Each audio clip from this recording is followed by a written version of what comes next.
Bon, mais je vous propose de commencer ce webinaire. Bien, bonjour et bienvenue au webinaire dédié aux travailleurs indépendants en arrêt maladie. Il est réalisé en partenariat entre l'URSSAF-Lorraine et la CPAM de Moselle. Les intervenantes à ce webinaire sont donc moi-même, José Feltin. Je travaille au pôle action sociale à l'URSSAF de Lorraine. Donc, Aurélie Hugine, donc je participe également avec José donc au sein du pôle action sociale à l'instruction des dossiers de demande d'aide spécifique aux travailleurs indépendants. Madame Cataldo Sabrina, donc je suis manager du service accès aux droits et aux soins et à la santé à la CPM de Moselle. Merci. Laetitia Alves, donc moi je suis chargée de mission au service de l'accès aux droits et aux soins et à la santé de la CPM de Moselle. Bonjour, je suis Sarah Rango, responsable du service social de l'assurance maladie sur l'unité de Metz en Moselle. Donc, le sommaire proposé à ce webinaire est le suivant. Donc, dans un premier temps, nous aurons une intervention de la CPAM et s'en suivra un temps d'échange avec la reprise des questions qui sera dans le fil de conversation. Donc, n'hésitez pas à poser toutes vos questions tout au long des présentations des organismes. De la même façon, nous interviendrons ensuite au niveau de l'URSSAF-Lorraine avec un temps d'échange. Et pour terminer, en fin de ce webinaire, un questionnaire vous sera transmis afin de recueillir vos impressions sur le déroulé de ce webinaire et effectivement solliciter un entretien personnalisé. Je passe la parole à Madame Alves. Alors, je vais vous parler de nos aides extralégales donc de la CPAM. Donc, dans un premier temps, qu'est-ce que l'action sanitaire et sociale? Donc, l'assurance maladie dispose d'un fonds d'action sanitaire et sociale. Donc, c'est un budget qu'elle répartit au sein de toutes les CPAM de France afin d'octroyer des aides financières extralégales. Donc, nous avons des commissions donc, dans lesquelles nos conseillers se réunissent pour pouvoir octroyer ces aides.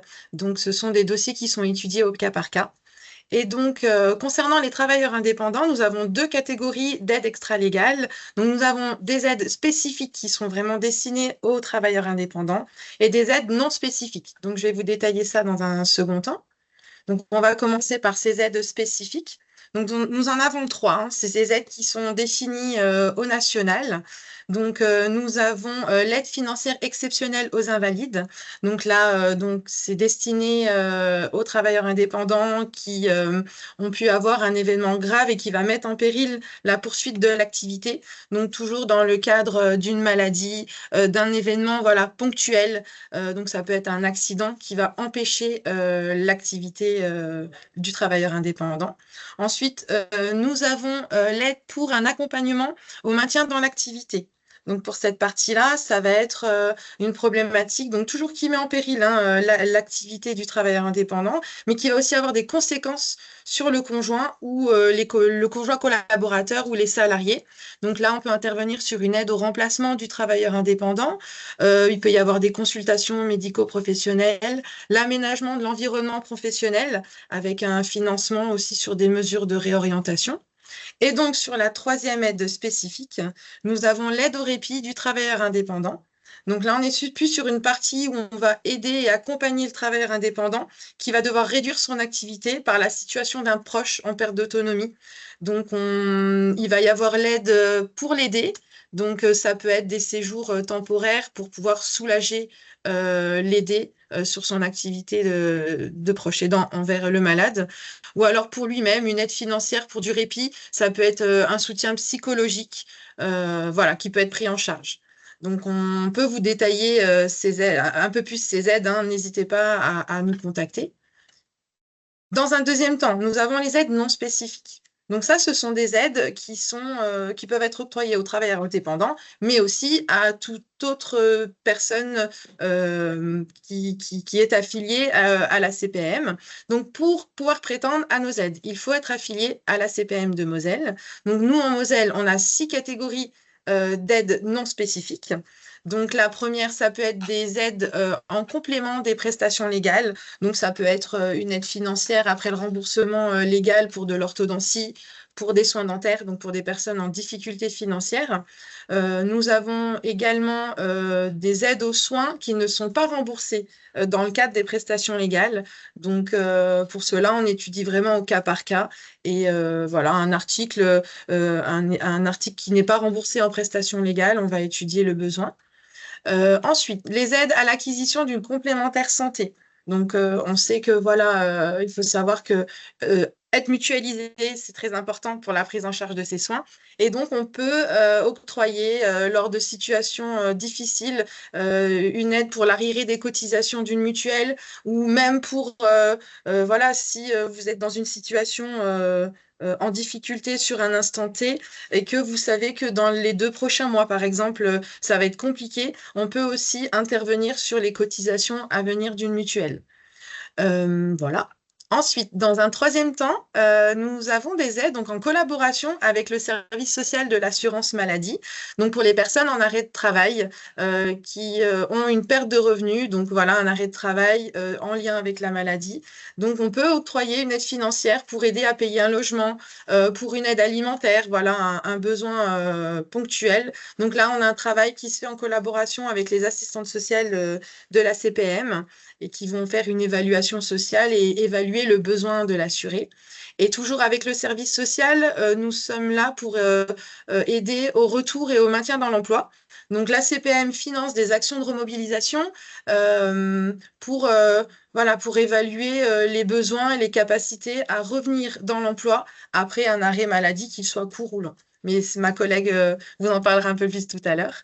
Et donc, en dernier lieu, nous avons, en collaboration avec la Maison départementale du handicap, une collaboration pour pouvoir financer des besoins pour les assurés en situation de handicap. Donc, la MDPH va, dans un premier temps, étudier la demande d'aide, donc que ce soit une aide au logement, une aide à l'aménagement du véhicule, une aide technique. Et s'il y a un reste à charge à l'assuré, on peut intervenir dans un deuxième temps, donc on se met en relation pour pouvoir apporter une aide supplémentaire. Donc pour nous transmettre vos demandes, en fait, on a 2 documents bien distincts. Donc on a le premier document qui va s'adresser aux aides spécifiques des travailleurs indépendants. Et donc, le deuxième document qui, là, est ouvert à tous les assurés pour les aides non spécifiques. Donc, ces documents, vous pouvez les trouver sur amélie.fr. Donc, on vous a mis le lien. Comme le support va vous être envoyé, vous pourrez faire un copier-coller du lien pour pouvoir les retrouver directement sur le compte Amélie. Et puis, si vous avez des soucis, même pour les retrouver, il ne faut pas hésiter à contacter le 3646 pour qu'on puisse vous aiguiller pour pouvoir les retrouver et nous les transmettre. Voilà, donc je vais passer la main à ma collègue, Madame Cataldo. Merci Laetitia. Donc, bonjour à tous et à toutes. Je viens en complémentarité donc, de ma collègue qui vous a présenté les prestations supplémentaires parce qu'au sein du même service, l'accès aux droits et aux soins, nous avons également le service mission accompagnement santé qui peut vous être utile, bien sûr, parce que soit en amont, soit en complémentarité, vous pouvez faire une demande d'accompagnement. Et là, l'atout, c'est que c'est un accompagnement individuel qui va répondre à vos besoins. Vous allez avoir à disposition un conseiller qui va, au fil du temps, vous accompagner ou vous aider à coordonner et à organiser un accompagnement spécifique qui vous est dédié. Donc, on a plusieurs types d'accompagnement. Si vous rencontrez une difficulté au droit, par exemple, pour bien connaître les droits auxquels vous pouvez prétendre, parce qu'il y a une méconnaissance, ou pour mieux connaître et comprendre votre système de santé. Donc, ça peut être le premier type d'accompagnement. On a un accompagnement aussi si vous avez des difficultés d'accès à un soin, parce que sur un temps, vous rencontrez des complications, certainement d'ordre peut-être financier, parce qu'il y a un reste à charge ou pas du tout de prise en charge dans le cadre d'une prestation légale, et vous pouvez être en renoncement de soins, parce que, par exemple, au niveau géographique, votre professionnel de santé est éloigné de votre domicile et vous ne trouvez pas de professionnel qui peut vous recevoir aussi en termes de temporalité ou lié à un handicap. Donc là, on va avec vous trouver des leviers pour revenir vers l'accès à un soin. Ou alors la fragilité numérique qui vous indispose. Et là, vous avez accès à des ateliers numériques pour permettre de prendre la main. Ces ateliers numériques sont individuels également. Ça permet à partir de votre niveau de connaissance et de l'outil pour lequel vous avez plus d'appétence, exemple votre téléphone portable ou votre ordinateur, de venir chez nous. Donc, on vous donnera un rendez-vous pour bénéficier d'un accompagnement individualisé. Et on a évalué du coup cet accompagnement avec un retour à plus de 70% d'assurés qui reprennent la main sur les démarches en ligne par le biais du compte Amélie, donc toute son utilité également.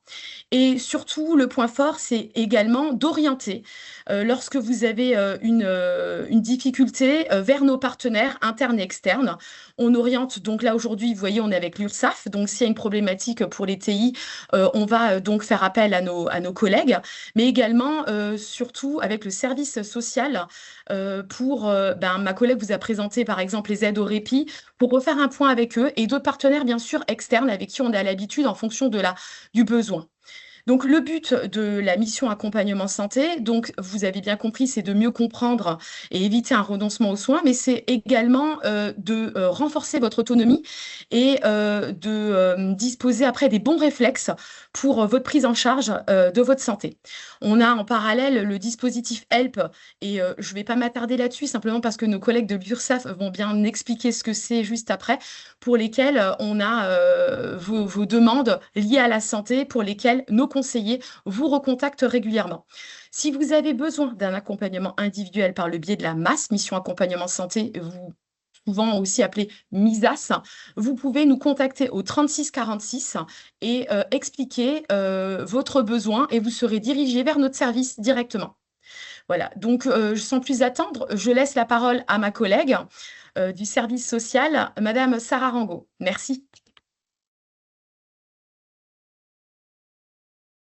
Peut-être des questions avant? Alors, je regardais, mais il n'y a aucune question là actuellement dans le fil conducteur. Ok, très bien. Donc, merci Sabrina. Donc, à mon tour de vous présenter le service social de l'assurance maladie, qui est un service intégré à la CARSAT Alsace-Moselle et qui travaille en étroite collaboration avec les services de la caisse primaire d'assurance maladie et notamment ceux qui viennent d'intervenir. Alors, la mission du service social est simple. Il s'agit d'accompagner les personnes fragilisées par la maladie, par un accident, par une maladie professionnelle ou encore qui est en arrêt de travail, lorsque cela a des répercussions sur la vie quotidienne. Alors, nous pouvons intervenir, le service social peut intervenir auprès de tous les assurés du régime général, qu'ils soient salariés, travailleurs indépendants, contractuels. Alors, pourquoi ? Eh bien, parce qu'un problème de santé a souvent des répercussions bien au-delà de l'aspect médical. Et ces répercussions peuvent être sur l'activité professionnelle, mais aussi sur la vie professionnelle, familiale ou financière. Certains vivent de l'isolement, du stress, une perte de revenus. C'est exactement dans ces moments-là que nous pouvons vous aider. L'action du service social repose sur 2 grands axes. Le premier, c'est ce que l'on appelle la prévention de la désinsertion professionnelle, qui a pour but de vous aider à maintenir votre activité ou préparer un retour à l'emploi dans les meilleures conditions possibles. Le deuxième axe, c'est la sécurisation des parcours en santé pour faciliter l'accès aux droits, aux soins et aux aides adaptées. Lorsqu'il y a un arrêt de travail, on espère toujours que ce sera temporaire ou le plus court possible. Mais parfois, l'état de santé peut rendre la reprise difficile ou mettre en question ou remettre en question la capacité à continuer son activité dans les mêmes conditions. C'est là qu'intervient la prévention de la désinsertion professionnelle. Le service social peut accompagner toute personne en arrêt de travail dont la santé est fragilisée et fragilise la reprise ou le maintien dans l'emploi. L'objectif, c'est surtout d'intervenir tôt, le plus tôt possible, pour préparer le retour à l'emploi dans les meilleures conditions, anticiper une éventuelle adaptation du poste de travail ou envisager, si nécessaire, une reconversion professionnelle.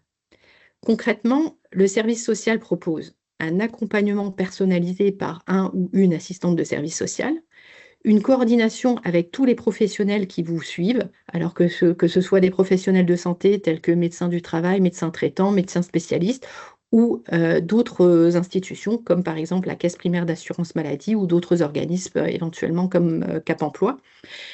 Le service social propose aussi l'orientation et l'accès aux dispositifs adaptés, par exemple une visite de pré-reprise, la reconnaissance de la qualité de travailleur handicapé. On peut aussi vous proposer des actions de remobilisation telles que des bilans de compétences, des formations de droit commun ou encore, comme l'a évoqué ma collègue avant, des actions de remobilisation courtes financées par la Caisse primaire d'assurance maladie de Moselle pour faciliter le retour à l'emploi ou la réflexion d'un nouveau projet professionnel.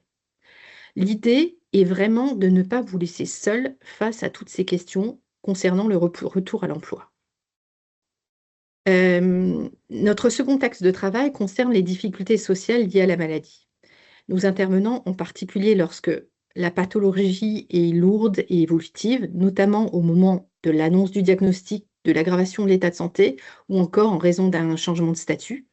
Nous intervenons également lors de sorties d'hospitalisation pour des personnes qui seraient isolées ou avec des besoins particuliers d'organisation, ou enfin lorsqu'une personne renonce aux soins parce que la situation est trop complexe financièrement ou psychologiquement. Dans ces situations, nous proposons une écoute et un soutien pour faire le point sur les conséquences de la maladie, des informations sur les droits, sur les aides, mais également un accompagnement dans les démarches en lien avec la Caisse primaire d'assurance maladie, en lien avec les professionnels de santé ou d'autres partenaires pour faciliter l'accès aux soins. Encore une fois, l'objectif est de vous permettre de traverser cette période sans rester seul et de retrouver un équilibre. Pour nous contacter, et surtout si vous vous reconnaissez dans l'une des situations que je viens d'évoquer ou simplement si vous vous posez des questions, n'hésitez pas à nous solliciter. Pour cela, vous pouvez nous contacter directement au 36 46 en demandant le service social ou encore par un message via votre compte Amélie. Nous sommes là pour vous accompagner à votre rythme et en toute confidentialité. Merci. Donc, nous passons à la présentation de l'URSSAF. Donc, l'URSSAF, notre mission, c'est de piloter la collecte et la redistribution des cotisations nécessaires au financement de notre modèle de protection sociale. Je passe rapidement sur cette slide. Elle vous donne une indication sur la répartition des encaissements auprès et cette répartition auprès de chaque organisme. Elle est donnée pour 100 € collectés par l'URSSAF. Donc, on voit la répartition sur cette slide.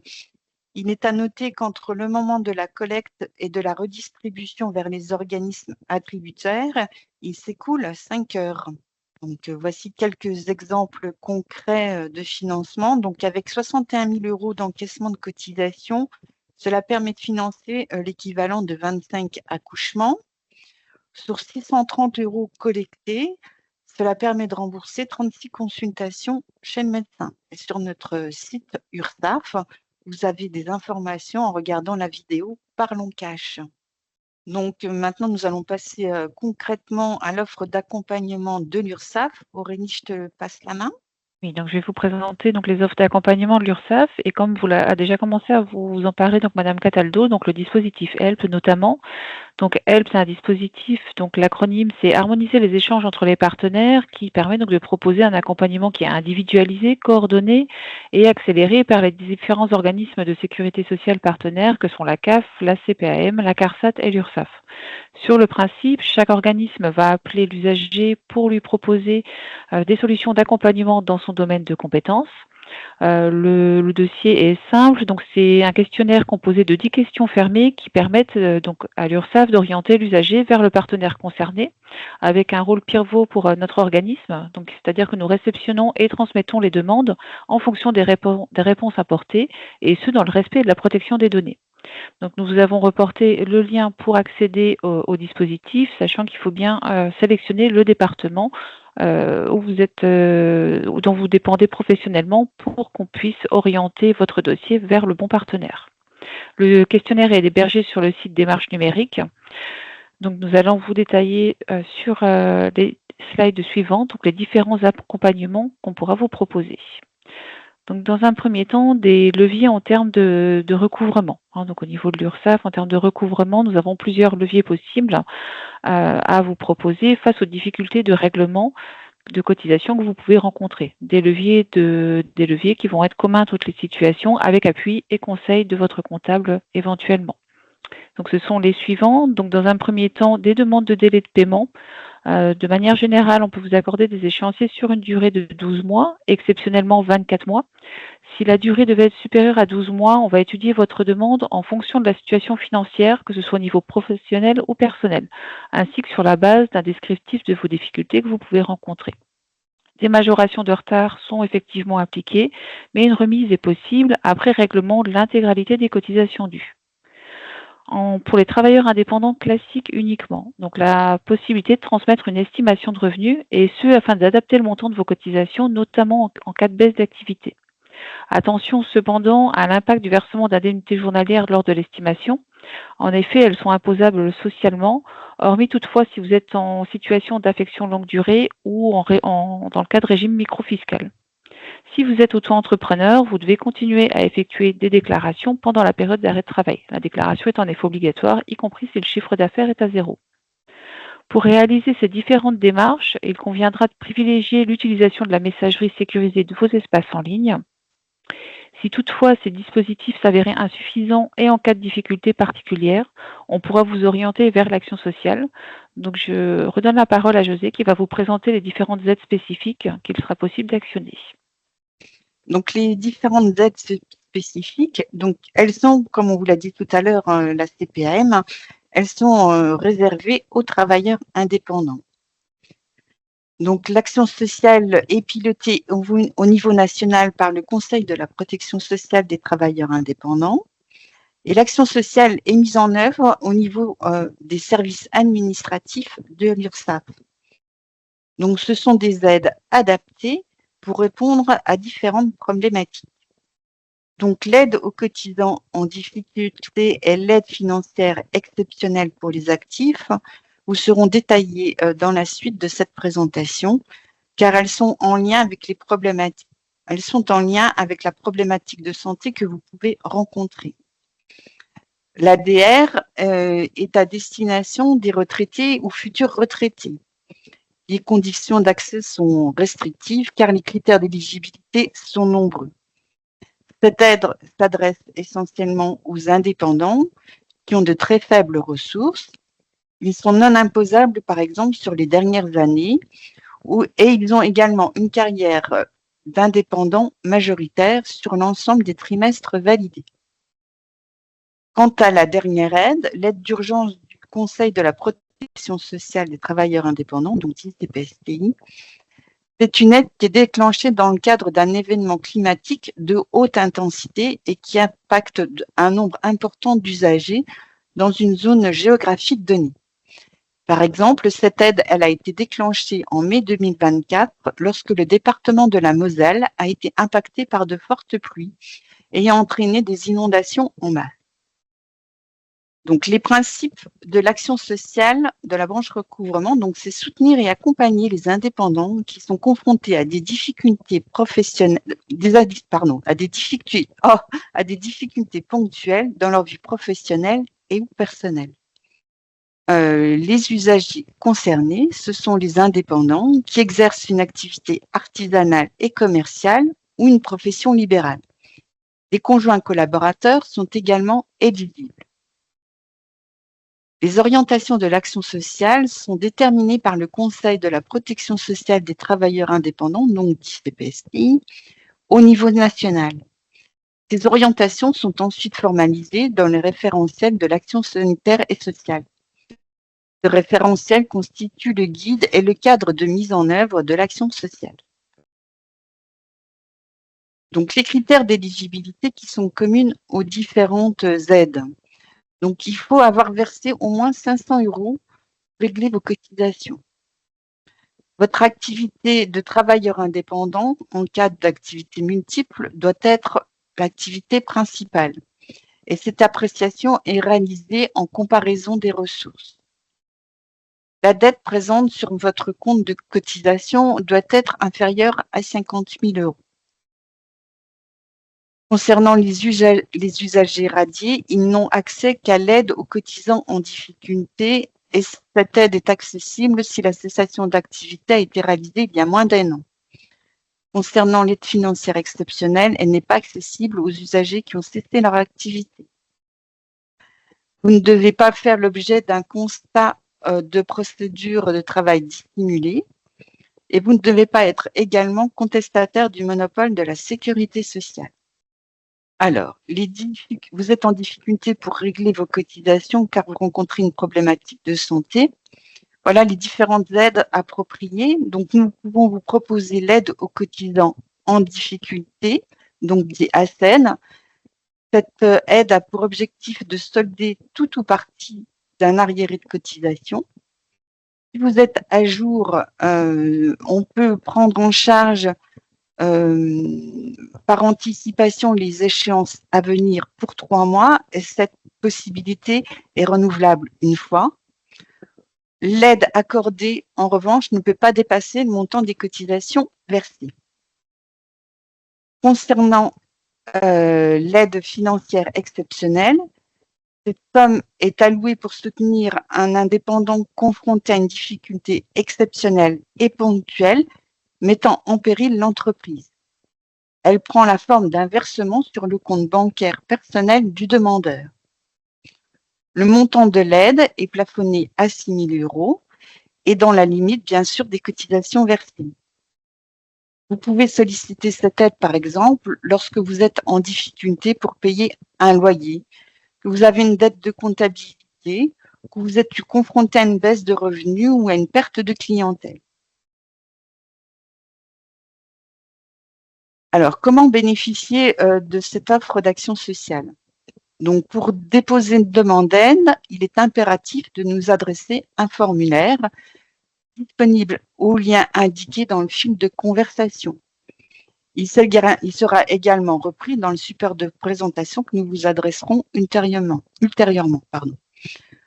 Vous devrez ensuite compléter sur ce formulaire les différentes rubriques et en particulier la partie descriptive des difficultés rencontrées. Cette partie est essentielle car elle nous permet de comprendre votre situation et c'est ces éléments qui seront présentés en commission. Les éléments sur votre état d'endettement sont également importants. Vous devez joindre à cette demande les justificatifs tels que votre avis d'imposition, votre relevé d'identité bancaire personnelle ou le relevé des indemnités journalières perçues qui est disponible sur votre compte Amélie. Et puis, vous pouvez joindre également tous les justificatifs que vous jugerez utiles à la compréhension de votre situation.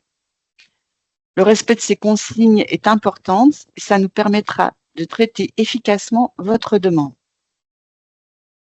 Concernant la partie instruction de votre dossier, nous vérifions si vous remplissez les conditions d'éligibilité à l'aide et si votre dossier est complet.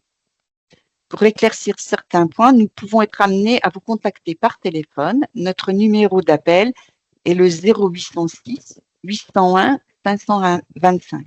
Donc le 0806 801 525. Merci d'enregistrer ce numéro dans vos contacts. Si vous souhaitez nous téléphoner, en revanche, il n'y a pas de changement. Le numéro pour nous appeler est le 36 98. Une fois votre dossier complet, nous vous adressons un courrier d'information vous confirmant qu'il est prêt pour être présenté en commission d'action sanitaire et sociale. Cette présentation en commission sera anonyme. Nous gommons toutes les informations qui permettraient de vous identifier. La commission d'action sociale se réunit une fois par mois. Elle est composée d'artisans, de commerçants et de professions libérales issues du Grand Est. Les conseillers déterminent la recevabilité de la demande, le type d'aide allouée ainsi que le montant attribué. Vous recevrez ensuite une notification de la décision qui est prise en commission.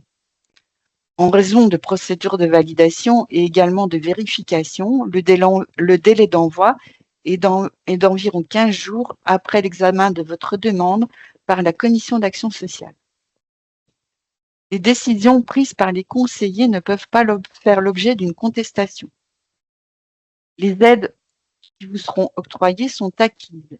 Elles ne peuvent pas faire l'objet d'une restitution, notamment pour les aides financières qui sont versées sur les comptes bancaires. Pour la CED, en revanche, il est possible que le montant de l'aide accordée soit diminué au moment du calcul de la régularisation après la transmission de vos revenus définitifs. Il est donc important de fournir une estimation de revenus pour l'année en cours afin que nous soyons au plus près de votre situation au moment de votre demande d'aide. Alors, comment contacter le pôle social? Je passe la main à Aurélie. Donc, pour nous contacter et avant de répondre à vos questions, donc 2 points. Tout d'abord, sur cette slide, nous vous précisons les modalités de contact pour transmettre un dossier ou même toute demande de renseignement concernant l'action sociale.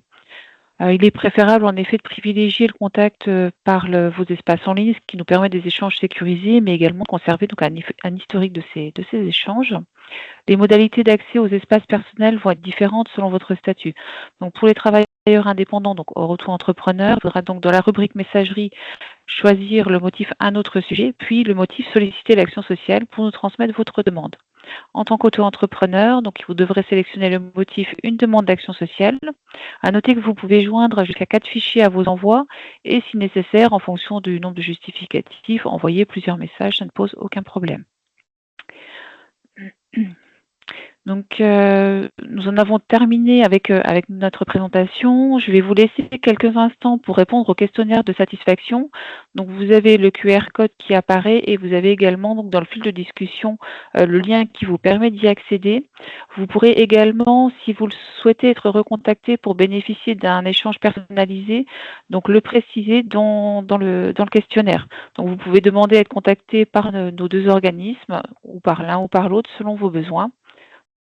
Déjà, José, peut-être te poser, on a une question, nos collègues de la CPM ont déjà apporté leur réponse, donc nous avons une interrogation par rapport à un usager qui est en arrêt de travail depuis le mois de mars, qui perçoit effectivement ses indemnités journalières de la CPM et souhaite savoir s'il a droit à d'autres aides, car il ne sait pas à quel moment il pourra reprendre son activité. Merci Aurélie. Donc pour cette question, tout dépend de si vous êtes en difficulté pour régler les cotisations qui vous seraient réclamées par l'URSSAF et si vous êtes en difficulté également au niveau de votre entreprise. Donc comme je l'ai dit tout à l'heure, par exemple pour payer une dette de comptabilité, un loyer, etc. Donc vous pouvez nous adresser une demande d'aide aux cotisants en difficulté, ASTED, et on pourra également vous attribuer une aide financière. Ce sont des aides qui sont cumulables. Donc, s'il est conseillé lors de votre examen de dossier en commission, soit vous attribuer une ASTED et une AFE, c'est tout à fait possible, même si vous n'avez pas effectué les 2 demandes. Voilà. D'autres questions? Pour le moment, et n'hésitez pas à demander également un entretien personnalisé si vous avez besoin. Nous pouvons vous contacter. N'hésitez pas à faire la demande dans le lien sur le questionnaire de satisfaction et bien préciser vos coordonnées, qu'on puisse vous contacter. Je me permets de préciser également que si effectivement au quotidien il y a une perte de revenus liée à cet arrêt de travail, il y a tout à fait possibilité de pouvoir solliciter également un secours auprès de la caisse primaire d'assurance maladie. Donc dans ce cas-là, le circuit le plus simple est de prendre contact avec le service social qui travaille en collaboration avec les services de la caisse primaire d'assurance maladie. Et nous concernant au niveau de l'assurance maladie, comme on travaille en étroite collaboration avec le service social dont Sarah fait état, si vous avez besoin d'une prestation extra-légale qui vous a été présentée ou d'un accompagnement au niveau de la mission accompagnement santé, vous n'hésitez pas, je vous ai mis les liens pour le formulaire spécifique, pour les aides spécifiques et non spécifiques qu'on vous a présenté juste en avant. Et le 3646, vous contactez également la plateforme téléphonique et vous leur expliquez votre besoin et le besoin d'un accompagnement. On fera le relais. Si c'est l'équipe de Sarah au niveau du service social qui a la demande, fera le relais vers chez nous et vice-versa.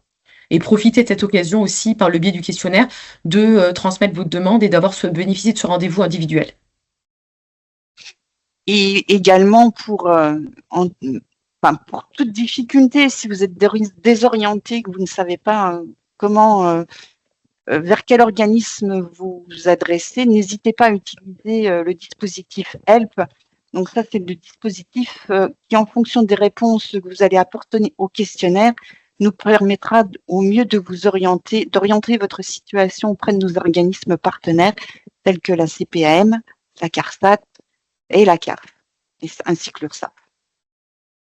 Voilà, bien écoutez, nous en avons terminé avec ce webinaire. Ben, je vous remercie pour votre attention et votre participation. Bonne journée. Au revoir. Au revoir. Au revoir, bonne journée. Au revoir.